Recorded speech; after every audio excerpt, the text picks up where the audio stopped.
नमस्कार, आप देख रहे हैं धमतरिया की गुट। मैं हूं प्रतीक पटनायक, मैं अंकित शर्वानी के सर। बीते दिन एक घटना सामने आती है और यह घटना वाकई में बहुत बड़ी घटना है, बहुत सोचने पे मजबूर करती है लोगों को। और इस प्रकार की घटना अगर धमतरी में हो रही है तो जाहिर सी बात है कि क्राइम रेट कितना हाई हो चुका है, और जाहिर सी बात है कि कानून किस हद तक लोग पालन कर रहे हैं और कानून का भय लोगों के अंदर कितना है। दरअसल में मामला कुरुद का जुड़ा हुआ है। कुरुद के ग्राम सिरसीदा का पूरा मामला है, जहाँ पे आपको फुटेजेस भी दिखाई देंगे, थोड़ी देर में आपको पूरी जानकारी भी दिखाई देगी, और साथ ही साथ हम आपको बताते चलते हैं कि असल में हुआ क्या था। सिरसीदा में एक घर में एक युवक जो है सो रहा था, रात्रि की बात है।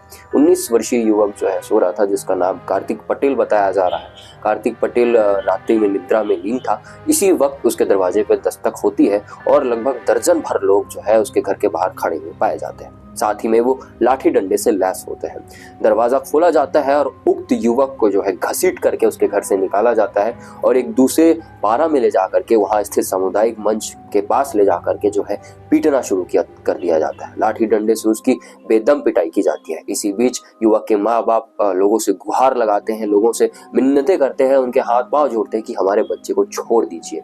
मामला ऐसा था कि उक्त युवक पर धान चोरी का संदेह था।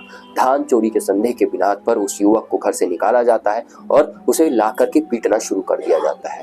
माँ बाप हाथ जोड़ते हैं। माँ बाप यह कहते हुए दिखा देते हैं कि बेशक अगर उस बच्चे की गलती है तो फिर भी आप कानूनी रास्ता अपनाइए, कानून अपने हाथ में मत लीजिए। लेकिन लोग सुनते नहीं है। आवेश में आकर के दर्जन भर लोग जो है उसे पीटते हैं लाठी डंडे से, लगातार बेदम उसकी पिटाई करते हैं और लगभग 4 घंटे तक यही मंजर रहता है। सुबह 6 बजे जब वो बच्चा अधमरा हो जाता है तो उसे वहां से छोड़ दिया जाता है और माँ बाप जो है तुरंत फौरन उसे लेकर के अस्पताल के लिए रवाना होते हैं, जहां उसे मृत घोषित कर दिया जाता है। अब जाहिर सी बात है, इस पूरे वाक्य में मॉब लिंचिंग का नजरिया जो है खुलकर सामने आ रहा है।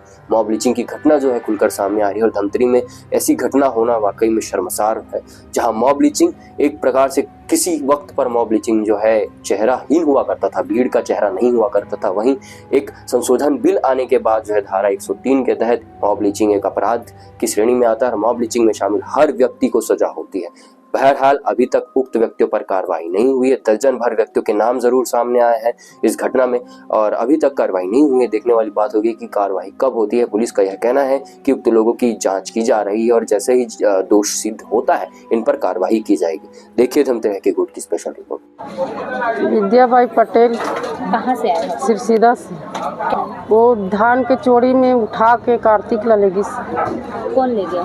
गाँव में 5 महिला उठा के लेगी सॉरी चोरा है।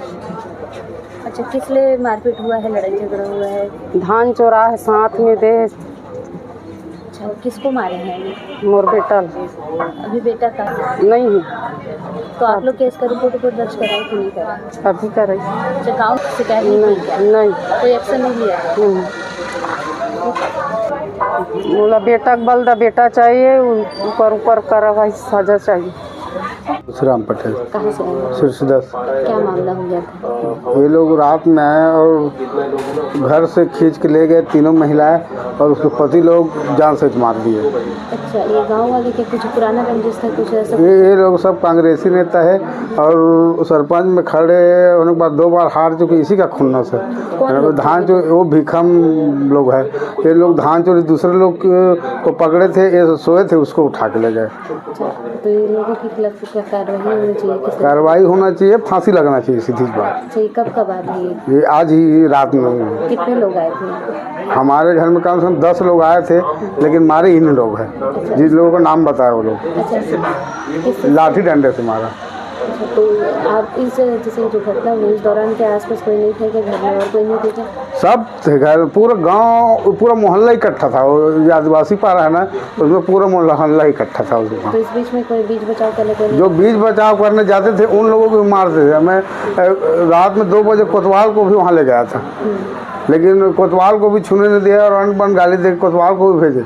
तो फिर कोतवाल कुरू थाने में फ़ोन किए तो डग्गा बुलाओ सर इन लोग को ले जाओ करके, लेकिन कुरुद पुलिस वाले भी जब तक आदमी नहीं आएंगे तब तक हम लोग डग्गा नहीं भेजेंगे करके बोले कोतवाल को। इसमें महिला लोग थे कि पुरुष लोग थे जो मिले हुए मारपीट किए? मारपीट पुरुष लोग किए, लेकिन घर से उठा के ले गए, तीनों महिला थे, वो लोग घर में नहीं घुसेंगे करके महिला लोग को बुलाए थे। अच्छा, उसके बाद अभी गांव में ही है कि लोग कहीं बाहर हैं? सब गांव में है अभी। तो सरपंच उसमें कोई कार्रवाई नहीं? सरपंच के पास फोन नहीं लगा और कोतवाल को बुलाए थे। आगे आप लोग क्या चाहते हैं? हम लोग फांसी चाहते हैं सीधा। हाँ, थाना कुरुद के सिरसीदा गांव में एक 19 वर्ष के लड़के की मृत्यु की सूचना मिली है। यहाँ जिला अस्पताल में जैसे हमें सूचना प्राप्त हुई हम तुरंत आए हैं, परिजनों से बात की है, जांच चल रही है। हम मारपीट की सूचना मिली है, उसकी जांच कर रही है, जो भी दोषी होंगे उनको तत्काल अरेस्ट किया जाएगा। हाँ, मेरी टीम जा रही है गाँव।